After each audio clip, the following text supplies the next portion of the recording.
بسم الله الرحمن الرحيم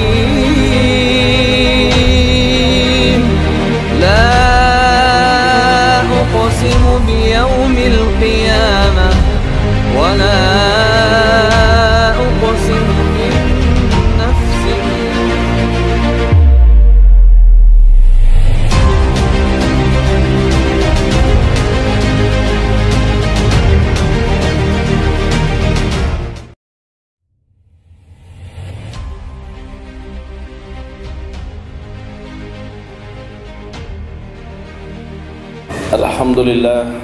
الحمد لله رب العالمين وبه نستعين على أمور الدنيا والدين أشهد أن لا إله إلا الله وأشهد أن سيدنا وحبيبنا محمدا عبده ورسوله لا نبي بعده أما بعد قال الله سبحانه وتعالى يا أيها الذين آمنوا اتقوا الله وقولوا قولا سديدا يصلح لكم أعمالكم ويغفر لكم ذنوبكم ومن يطع الله ورسوله فقد فاز فوزا عظيما اللهم ارحمنا بالقرآن وصدق الله العظيم وقال النبي صلى الله عليه وسلم إنما الأعمال بالنيات وإنما لكل امرئ ما نوى فمن كانت هجرته إلى الله ورسوله فهجرته إلى الله ورسوله ومن كانت هجرته لدنيا يصيبها أو امرأة ينكحها فهجرته إلى ما هاجر إليه أما بعد معاشر المسلمين والmuslimat hamba-hamba Allah sekalian yang kami cintai. Sekarang fitnah yang saat ini sedang kita tonton, kita saksikan, kita rasakan, fitnahnya memang seperti fitnah Duhaimah, yaitu seperti potongan-potongan malam yang berlapis-lapis. Potongan yang malam ini belum selesai, datang lagi potongan berikutnya lebih gelap dari tadi. Disingkirkan oleh terangnya cahaya matahari.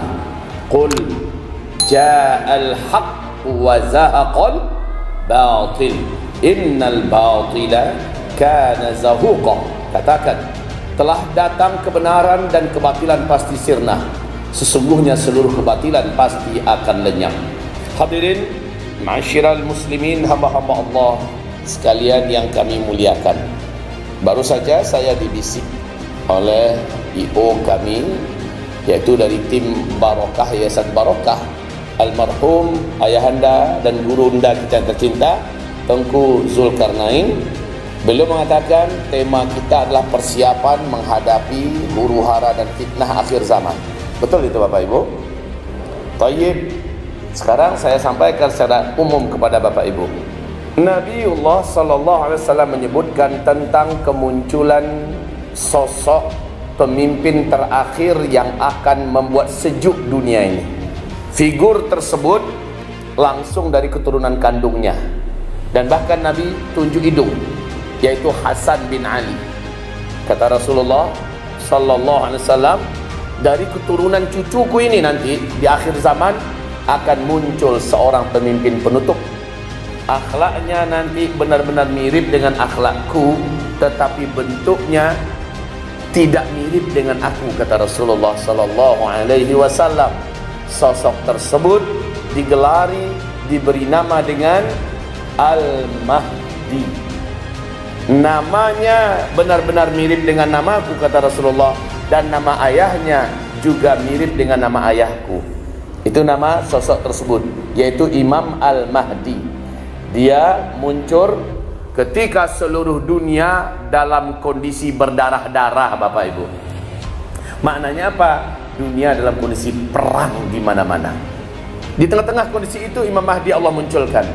Kemudian Rasulullah juga bersabda, saat itu bumi hampir-hampir berputus asa untuk mendapatkan keadilan. Yang ada hanyalah kezaliman di mana-mana. Zalim.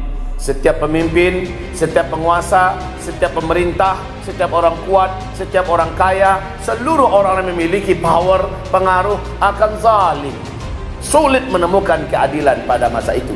Kemudian Rasulullah juga mengatakan, pada masa dia muncul, pajak di mana-mana menggila, menindas rakyat-rakyatnya.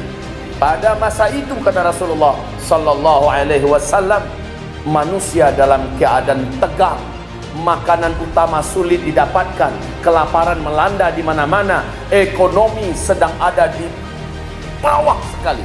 Orang benar-benar putus asa melanjutkan hidup. Di tengah itulah Imam Mahdi dimunculkan oleh Allah dan menjadi sitawasi dingin, kata orang Padang ya. Sitawasi dingin. Apa maksudnya sitawasi dingin? Menjadi penyejuk, menjadi pencerah ya, menjadi juru selamat di akhir zaman. Al-Mahdi. Jadi ingat baik-baik, saat Al-Mahdi itu muncul, dunia sedang ada di puncak krisisnya.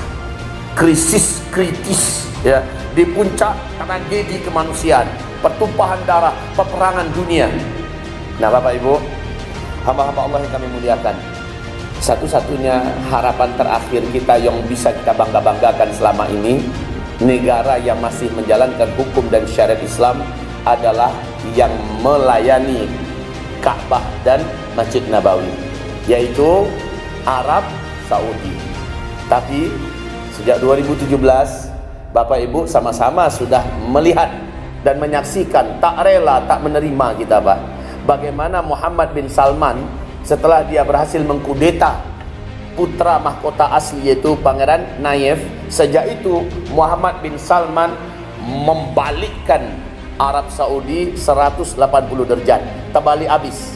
Di tangannya dia rontokkan satu demi satu syariat Islam. Di tangannya dia batalkan hukum-hukum Islam. Di tangannya dia legalkan liberalisasi. Di tangannya dibenarkannya sekulerisme. Di tangannya semua pintu-pintu maksiat dibuka selebar-lebarnya. Di tangannya sekarang Arab Saudi sudah bukan lagi Arab. Dengan penuh percaya diri dan rasa bangga, dengan gaya dan mimik wajah serta bahasa tubuh yang memuakkan, dia berkata di depan perwakilan dari negara-negara Teluk dan seluruh negara Timur Tengah. Apa katanya? Saya pastikan Arab Saudi, dia sebut satu-satu, seluruhnya 5 tahun ke depan sudah menjadi Eropa baru. Semua yang ada di Eropa akan ada di Arab. LGBT ada, perzinahan lengkap, perjudian, semua barang-barang haram dan memabukkan, semuanya ada. Di tepi-tepi pantai, wanita-wanita Arab di tepi Laut Merah sudah berbikini ria, hanya pakai celana kolor dengan kacamata. Konser-konser musik raksasa berciri khaskan penyanyi-penyanyi setengah gila menari-nari di atas panggung. Dari India diundang, dari Korea diundang, dari berbagai negara Eropa diundang, pelacur-pelacur sekelas dunia juga didatangkan. Hotel-hotel sekarang sudah boleh dimasuki laki-laki wanita tanpa harus ada ikatan pernikahan. Dan akan dicek ada mana buku nikah, udah gak perlu lagi sekarang.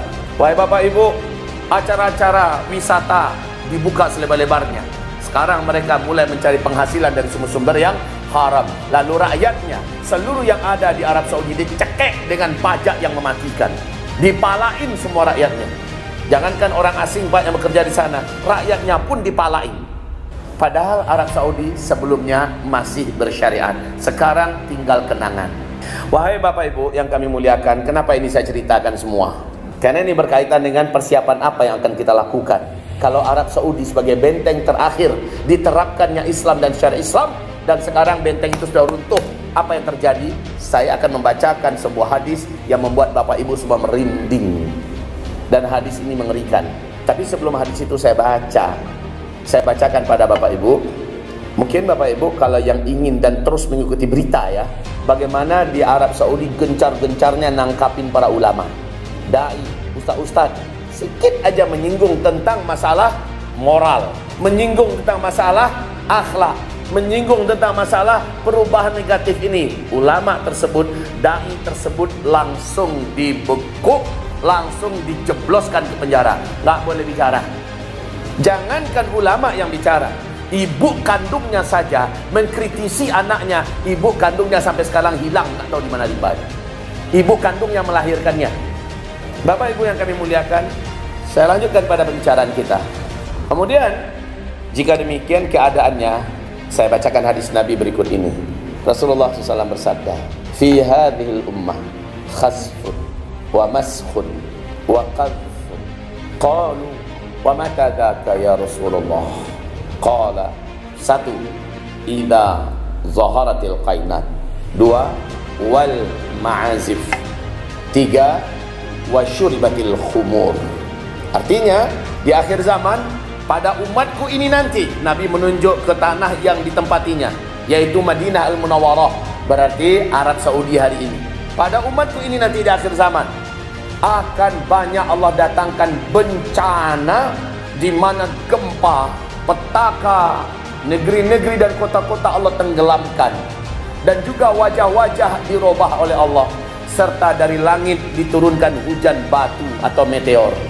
Para sahabat bertanya, wa mata dzaka ya Rasulullah? Kapankah itu akan terjadi wahai Rasulullah? Jawaban Nabi adalah idza zaharatil qainat. Kalau penguasa Mekah Madinah Arab Saudi hari ini sudah memunculkan, mendatangkan, mengundang penyanyi-penyanyi wanita hari ini. Betul tidak? Yang kedua, wal ma'azif, apabila musik dan alat-alat musik, konser-konser raksasa dengan lirik-lirik setan itu sudah digelar di mana-mana. Tidak ada acara apapun di Arab Saudi hari ini kecuali pasti ada konser musiknya. Dan penyanyinya dari luar negeri, dari India yang kita tahu pakaiannya setengah telanjang atau mungkin hampir seluruhnya telanjang. Itu yang meliuk-liuk, yang ditonton oleh anak-anak mudanya. K-pop juga diundang, penyanyi rock, penyanyi setan, lama-lama dajjal bermunculan. Wasyuribatil khumur. Dan pada saat itu bersamaan orang-orang akan biasa betul tos-tosan minum minuman keras. Dan sekarang Pak, nggak malu-malu minum minuman keras sama kayak kita minum air mineral. Udah hari-hari, balik ke zaman jahiliyah dulu. Nah, kalau itu sudah kalian buat yang tiga-tiga ini, maka hujan meteor akan menghantam kalian. Bumi akan banyak mengalami bencana. Sekarang saya padukan dengan kondisi ya. Kondisi hari ini setelah berjalan 5 tahun dari 2017, 2018 1 tahun, 2019, 2020, 2021 dan sekarang 2022.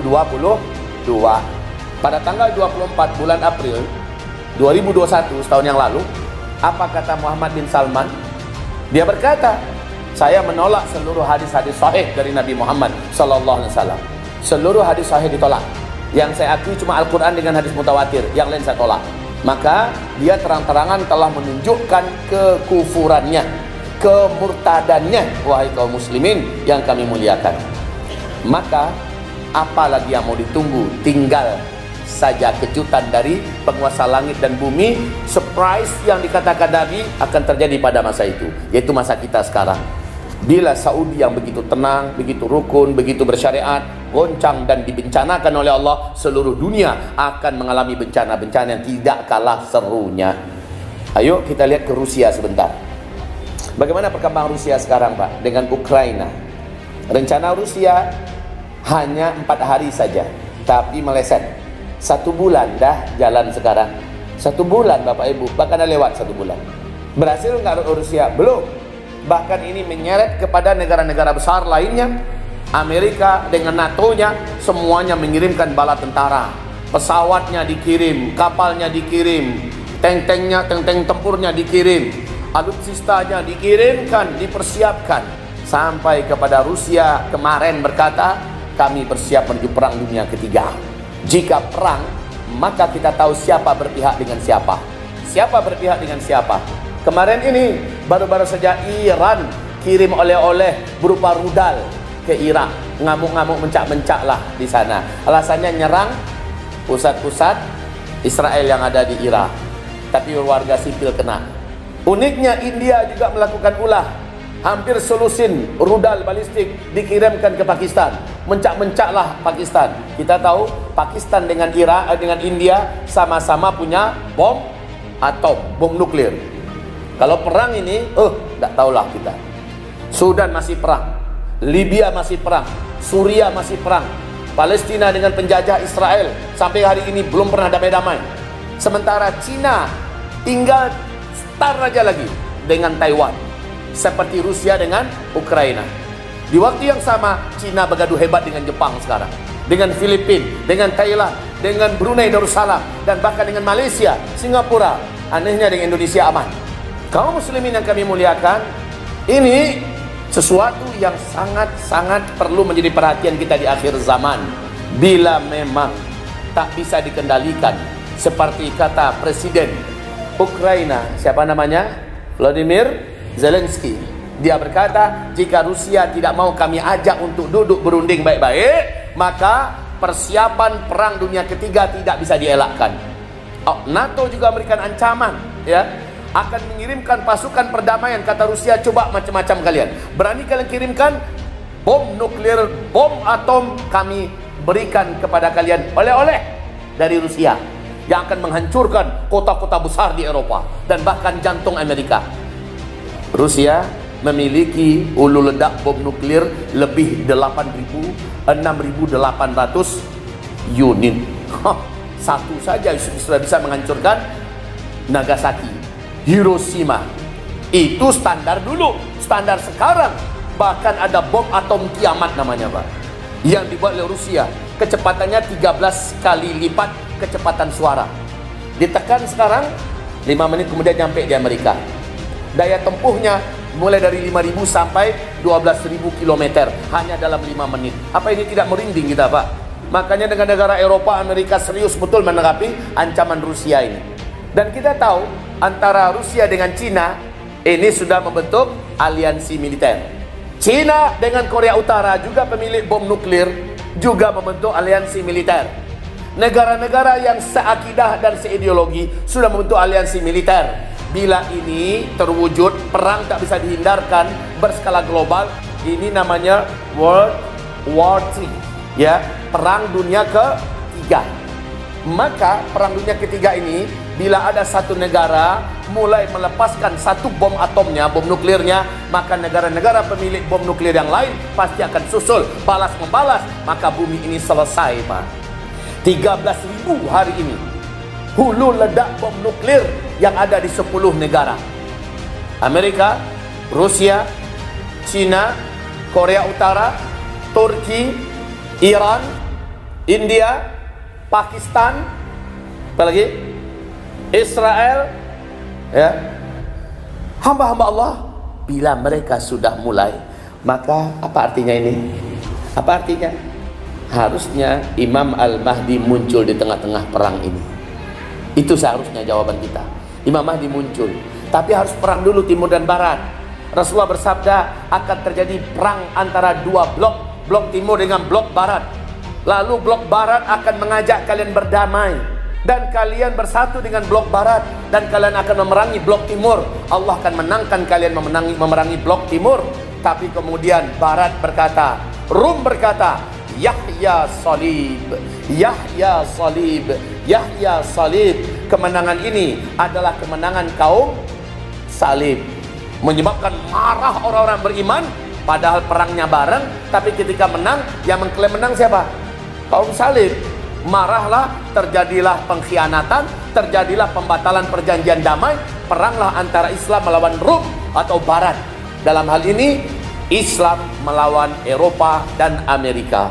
Itulah perang terakhir. Saat itu kalian sudah perang menggunakan batu, tombak, panah, pedang, dan kendaraan kalian pada saat itu adalah kuda. Dan itu perang dunia keempat. Perang dunia ketiga masih menggunakan senjata canggih. Nah, saking hebatnya peperangan dunia ketiga, wahai kaum muslimin, menyebabkan semua teknologi setelah itu runtuh dan hancur. Ini yang disampaikan 2 minggu yang lalu oleh Vladimir Putin kepada dunia. Saya tidak menginginkan perang dunia ketiga. Saya tidak menginginkan apapun bencana. Tapi bila Amerika mau, saya akan layani. Urusan kiamat itu adalah urusan Tuhan. Tapi kalau Amerika pengen kiamat, itu urusan saya, kata Vladimir Putin. Mau kiamat Amerika, urusan saya. Seluruh hulu ledak nuklir diarahkan ke Amerika, ke Eropa dan sebagainya. Wahai Bapak Ibu, merinding kita. Indonesia bagaimana? Kira-kira Indonesia bagaimana? Indonesia ini paling mantap, Pak. Paling sangat pandai menyesuaikan diri. Saya merasa hebat Indonesia ini. Hebat kita melihat Indonesia kita. Besok akan diadakan pertemuan G20. Ya. Rusia menjadi salah satu negara anggota, dan tapi istimewa. Bingung Indonesia, kenapa? Amerika, Barat, NATO ngancam Indonesia, jangan libatkan Putin, jangan undang Putin. Sementara Cina mengatakan tidak ada satupun negara termasuk Indonesia berhak membatalkan atau tidak mendatangkan salah satu anggota istimewa, dalam hal ini Rusia. Bingung Indonesia. Kalau bahasa Padangnya, bahasa Pegumunyo, ponyang. Ponyang, banyak agak. Dimawa kata agak legah. Bapak, Ibu yang kami muliakan, kalau bahasa kami, asailah. Wahai Bapak Ibu yang kami muliakan, untung banyak yang nggak paham ya. Asailah itu bahasa Indonesia, rasain. Ya, baik. Memang dilematis. Kalaupun saya jadi presiden hari ini, saya pun bingung, Pak. Saya mau tegak di mana hari ini? Saya mau pihak ke Cina atau pihak ke Amerika? Pihak ke Rusia? Bingung juga saya. Jangankan ke Pak Jokowi, saya aja yang berbadan agak besarnya lagi bingung. Jadilah kita masuk kepada topik kita ya, supaya nggak kemana-mana. Kalau begitu, perang dulu dong Barat dan Timur, harus. Berarti akan jadi perang dunia ketiga, insya Allah. Saya berdoa, oh na'udzubillah. Kalau saya malah minta pada Allah, ya Allah jangan perangnya lah ya Allah. Jangan ya Allah, takut saya perang tuh. Anak saya kecil-kecil baru, Bu. Ada yang baru pandai belajar berjalan baru. Masa udah perang langsung? Habis perang ini sekolah tutup semua. Teknologi semuanya mandek. Makanan dan bahan pokok jadi susah. Sekarang baru minyak goreng aja yang susah, udah pening semuanya. Apalagi besok semuanya. Tapi kalau melihat dari naga-naganya, memang harus perang dulu Timur dan Barat, karena itu hadis Nabi Sallallahu Alaihi Wasallam. Dalam perang ini saya yakin-yakinnya Amerika ini ngap-ngapan, NATO juga lemes ngadapin Timur. Lah Timurnya Rusia, Pak. Pemilik teknologi militer terkuat dan tercanggih di dunia itu Rusia yang pegang hari ini. Betul? Betul betul tidak? Ngikuti berita kan? Sementara pemilik militer yang terbanyak manusianya Cina. Ya Pak ya? Rusia dan Cina ini sudah mengerikan, gabung lagi. Ditambah itu ada lagi beruang tukang ngamuk nggak karu-karuan, Korea Utara. Nyatu pula di sini. Ditambah pula raksasa berikutnya yang nggak jelas nih di mana posisinya, India. Secara umum India juga tukang ngamuk kepada Islam. Bahkan Kristen saja sekarang kayak Buddha, kayak apa tuh badak budek dan gajah buntung nabrak sana kemari. Pula tetangganya nggak ada buat apa-apa, Pak, dikirimin rudal sama dia, Pak. Jadi ini pasukan mabuk yang dari India ini akan gabung kemana? Saya pikir wallahu alam gabungnya juga ke blok timur. Karena ini jadi musuh bersama, permusuhan mereka kepada Islam sepanjang sejarah. Tapi baiklah, kita balik kepada ini. Jadi kalahkah Barat? Hampir. Kalahkah nanti Eropa dan NATO? Hampir. Cuman hebatnya nanti, dan ini kabar baik insya Allah Ta'ala. Kabar baik, ketika perang Timur Barat sedang berlangsung, Israel tidak lagi mendapatkan perhatian khusus dari Amerika. Mujahidin yang mendirikan negara pemerintahan Islam di Afghanistan, dan ini tak terkalahkan pasukannya. Dulu Uni Soviet menyerang pasukan mujahidin di Afghanistan, pecah berkeping-keping Uni Soviet. Ya, yang terbesar cuma Rusia. Mereka sudah mengakui betapa hebatnya daya tempur mujahidin yang ada di Afghanistan. Lalu setelah Amerika merasa menjadi negara superpower tunggal, dia gunakan payung PBB, dia pakai semua militer yang ada di NATO, keroyok rame-rame untuk mematikan mujahidin di Afghanistan. Ternyata mereka 20 tahun, Pak, 20 tahun menghabiskan segala sumber daya, sampai-sampai stres, hampir gila mereka, Pak. Pulang dalam keadaan menyerah, kalah, memalukan, sehabis-habisnya memalukan, sehingga mereka terperosok dalam lubang hutang yang sangat dalam. Sementara pasukannya depresi, entah sampai berapa lama mereka bisa membangkitkan maknawiyat perang pasukannya. Sampai hari ini Amerika pada hakikatnya macan tua ompong yang taringnya sudah lepas, kukunya sudah buntung. Itu hakikat Amerika sekarang. Dipaksa lagi untuk perang lawan Rusia, mesti ketar-ketir dia, Pak. Saya yakin Amerika, NATO akan kelabakan. Lalu bagaimana posisinya? Disinilah ketika dia konsentrasi melawan blok timur, Amerika dan Rusia, dan ini menjadi pelindung terkuat Israel, sang penjajah, agresor terjahat di muka bumi ini sampai hari kiamat. Saat mereka tidak punya perlindungan yang kuat lagi, mujahidin ini bergabung semua, Pak. Taliban gabung dengan mujahidin di Suriah, gabung dengan Hamas yang ada di Allahu Akbar. Hadis sahih Muslim jadi kenyataan. Nanti kata Rasulullah, di tengah peperangan di dunia, kalian akan menyaksikan Baitul Maqdis dibebaskan oleh hamba-hamba Allah terbaik. dan diumumkan khilafah Islamiyah di Baitul Maqdis. Jadi khilafah Islamiyah itu diumumkan bukan di Lampung, bukan di Jakarta. Tolong baik-baik mendengarkan ini. Bukan di Lampung, bukan di Jakarta, bukan di Indonesia, bukan di Brunei, bukan di Malaysia, bahkan bukan di Arab Saudi. Di mana diumumkannya? Di Baitul Maqdis, Palestina sana. Khilafah Islam yang didirikan di situ, tidak ada yang berani mengganggu gugat. Israel hilang dari peta dunia. Allahu Akbar.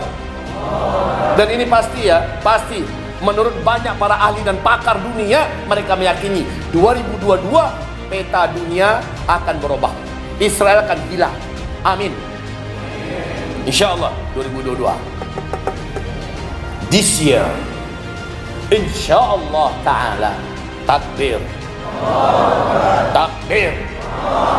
Takbir. Allahu Akbar. Cuma apa peranan kita nanti dalam memerdekakan Masjidil Aqsa? Kira-kira ada nggak ya? Entahlah. Allahu a'lam. Tapi kami berdoa. Ala jadi itu. Jadilah tuh. Kalau masih ikut doa, jadilah tuh. Berarti ada empati. Ya, ada rasa kepedulian walaupun cuma doa. Yang paling bagus apa? Doa iya, kirim dana iya. Kirim bantuan kemanusiaan iya. Kirim senjata, iya. Tapi nggak mungkin sekarang kirim senjata, dana teroris loh. Kalau begitu, bantuan apa yang bisa kita kirim hari ini? Bantuan kemanusiaan, selimut, penghangat tubuh, minyak goreng. Yang kayak gitu bisa kita kirim. Yang lain nggak bisa. Sementara kepedulian kita kembali pada topik kita ya.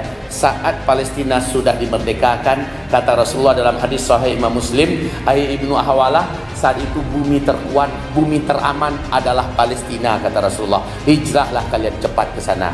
Jadi hijrah ke Palestina jangan sekarang, Pak. Sekarang Bapak hijrah ke Palestina buat masalah itu namanya. Bahasa Arab nggak pandai, duit juga nggak ada, badan kerempeng. Hijrah pula ke sana, kena kentut orang pingsan di tempat. Buat masalah itu. Ya, bukan sekarang, nanti. Sekarang persiapkan saja diri, pantaskan diri. Layak nggak kita? Karena dalam hadis Sahih Muslim, hadis Qudsi, apa firman Allah? Wahai Syam, aku nobatkan engkau sebagai bumi terbaik pilihanku. Akan aku keluarkan dari engkau hamba-hambaku yang terburuk, dan aku panggil masuk ke dalam engkau hamba-hambaku yang terbaik dari seluruh penjuru muka bumi. Jadi siapa yang masuk nanti ke bumi Syam, maka dia adalah hamba-hamba Allah beriman yang terbaik. Mudah-mudahan ada di antara kita ini orang-orangnya. Amin. Siapkan paspornya, siapkan fulusnya, nang hadong hepeng. Khalas, kalau begitu mimpi sajalah di sini. Siapkan, harus bil fulus. Mafi fulus mampus. Mesti siapkan, ya. Bapak, Ibu, hamba-hamba Allah, setelah itu pantaskan diri kita. Seberapa banyak kita khatam Quran, seberapa bersih bacaan Quran kita, seberapa rajin kita tahajud, seberapa hebat duha kita, seberapa hebat zikir pagi petang kita, dan seberapa gencar infak wakaf sedekah kita. Karena itu penilaiannya di Allah untuk menaikkan terus angka dan poin kita di sisi Allah. Jika menurut Allah kita pantas, walaupun nang hadong hepeng, Allah akan antarkan kita dengan caranya. Jadi mengantarkan kita bisa ke sana itu Pak, iman dan amal soleh kita. Bukan melulu harus punya fulus. Kita tak tahu nih di antara kita siapa yang sudah berjuang memantaskan dirinya menjadi lelaki tersoleh. Di mata Allah, Allah yang Maha tahu. Bisa jadi karena dia fakir, miskin, nggak berduit, tapi tiba hari hanya ada aja jalannya, Allah akan antarkan dia ke sana. Ada aja itu Pak. Saya yakin, hakul yakin. Bisa jadi ketemu dia sama orang sepasang suami istri yang tidak punya anak, duitnya banyak, tapi mereka sudah tua. Dia lihat beberapa pemuda yang soleh, katanya, nak berangkat, wakili kami. Ini harta, berangkat laki-laki. Tapi bisa aja Pak ya. Siapa yang nyadar? Siapa yang nyangka? Pokoknya pantaskan dirinya sekarang. Pantaskan dirinya sekarang. Kami yang wanita-wanita ini bagaimana? Kalau mak-mak jangan mikir lagi lah, mak di sini aja. Kalau yang muda-muda gimana? Gampang. Nikah cepat dengan calon mujahid. Dia hafiz Quran, dia soleh, dia beriman, dia bertakwa. Nikah cepat dengan laki-laki macam itu. Kalau dia menurut Allah terpilih, kita tentu dibawanya. Selesai dah dunia. Ya. Wahai hamba-hamba Allah yang kami muliakan, karena waktunya ada dekat. Nah, ketika khilafah Islamiyah sudah berdiri di Palestina, saat itu semua kekuatan militer dunia Islam akan merapat dan bersatu di situ. Sementara Amerika angkat tangan, NATO angkat tangan, Rusia angkat tangan, Cina angkat tangan. Mujahidin yang tak pernah terkalahkan di muka bumi ini, satu, mujahidin di Afghanistan hari ini, betul ya, tak pernah terkalahkan. Yang kedua, mujahidin yang tidak pernah terkalahkan adalah Brigade Izzuddin Al-Qassam, ya, sayap militer Hamas. Ini yang tak terkalahkan. Kata Rasulullah, pasukan Al-Mahdi nanti adalah ciri khasnya mereka datang dari bumi Syam. Ciri fisik mereka begini, akhlak mereka begini, dan mereka memiliki ketakwaan setinggi gunung. Lalu Rasul berkata, mereka senantiasa berperang, mereka selalu mengalahkan dan tidak pernah terkalahkan. Dan ciri-ciri itu ada pada Uni Emirat Emirat Islamiyah Afghanistan, Taliban hari ini, Pak. Ya, itu ada ciri-cirinya. Gabung dengan pasukan Syam. Kata Rasulullah, sebaik pasukan di akhir zaman adanya di Syam. Yang sebaik dia ada di Syam itu di mana, Pak? Di Palestina, yang hari ini terus memberikan perlawanan sengit kepada Israel di tepian Gaza sana. Maka mereka adalah Hamas. Bayangkan, pasukan elit Imam Mahdi yang ada di Khurasan itu Afghanistan gabung dengan pasukan terbaik di akhir zaman yang ada di Syam, yaitu Hamas hari ini, nyatu dia. Sementara pasukan di Syam lainnya yaitu Suriah, saat itu khalifahnya langsung Imam Mahdi atau sosok lain dulu sebelum Imam Mahdinya dibaiat. Jadi saya bisa pastikan, tapi saya yakin terlebih dahulu khilafah Islamiyah diumumkan di Palestina. Kapan?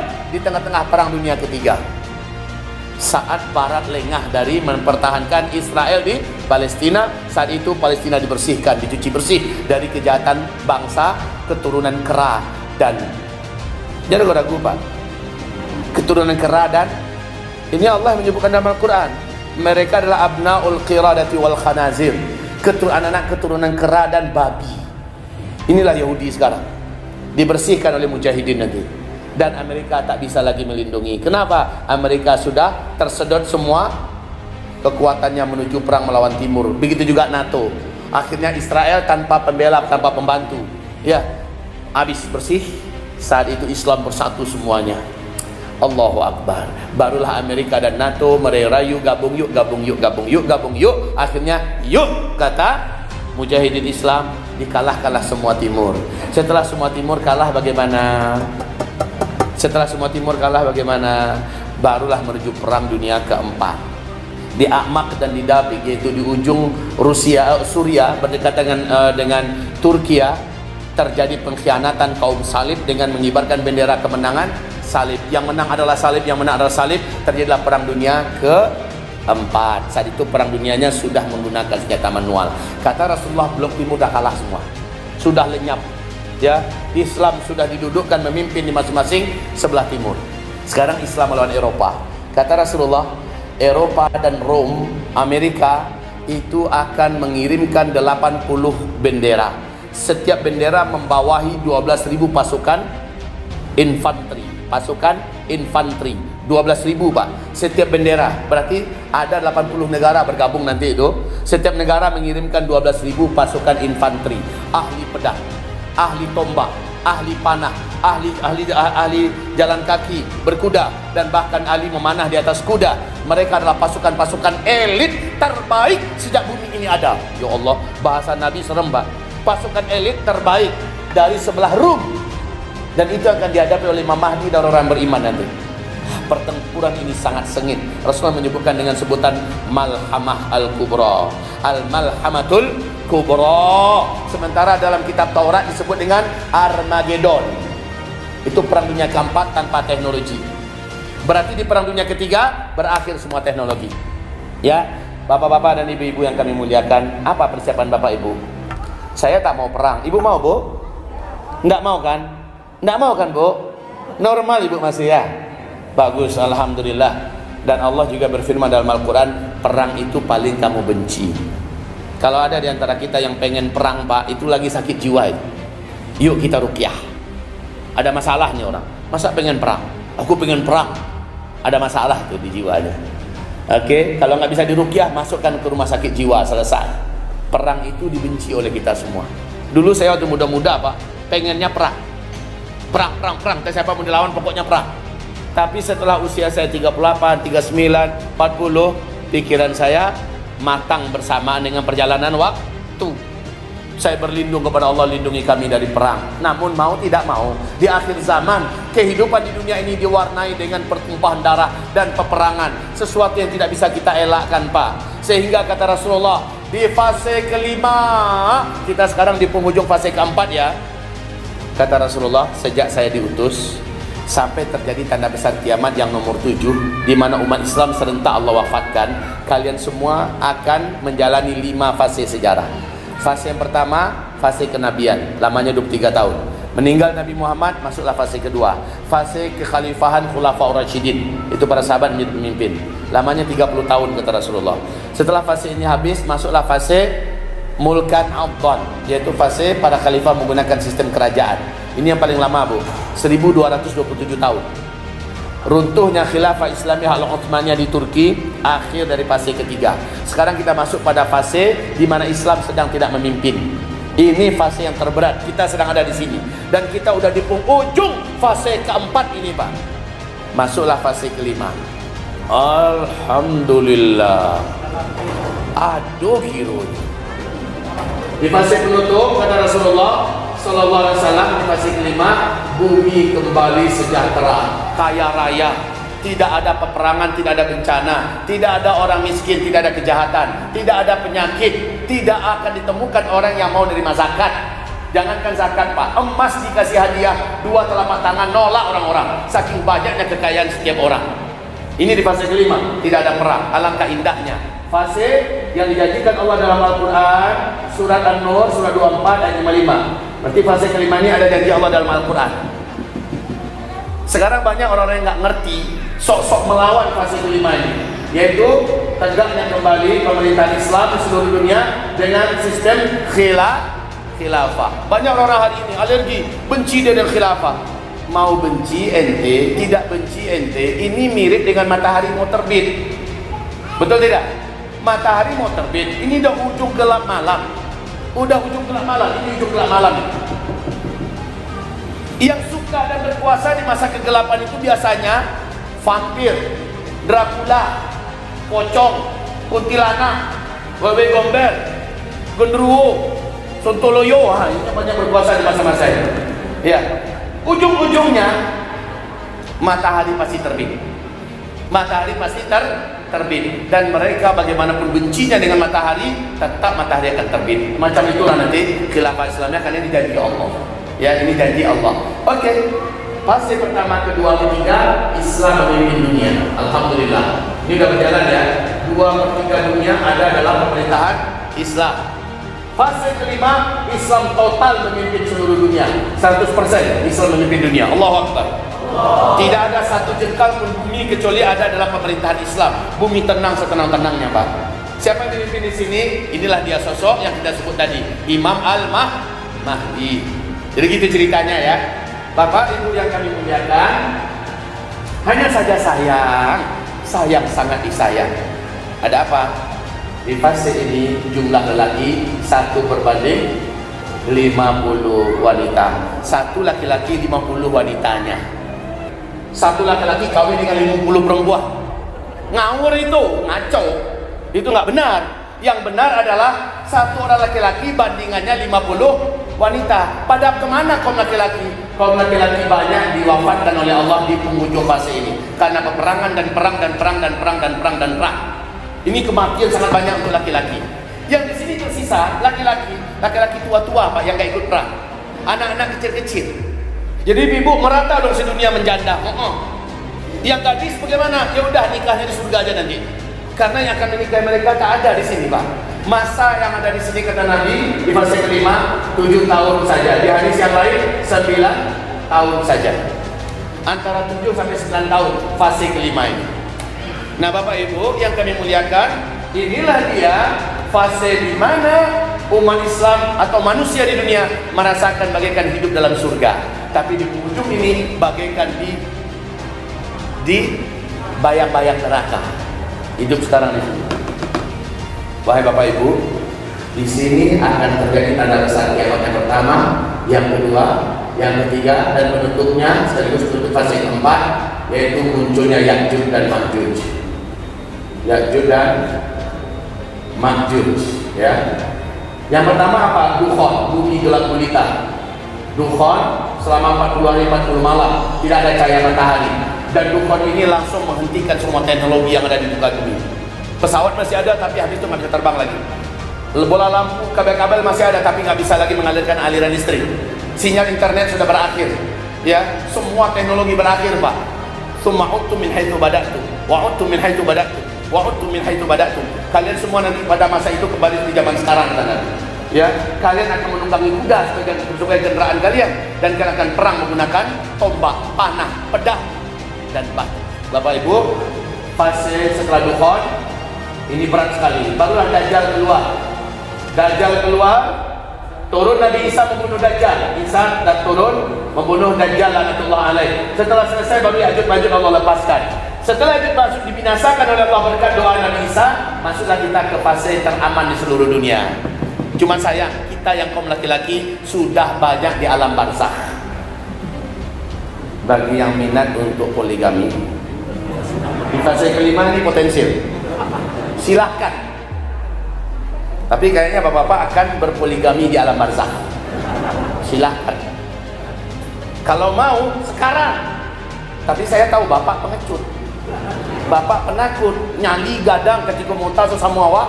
Ya, ketika ngobrol sesama, wah, tapi di depan bini, iya deh.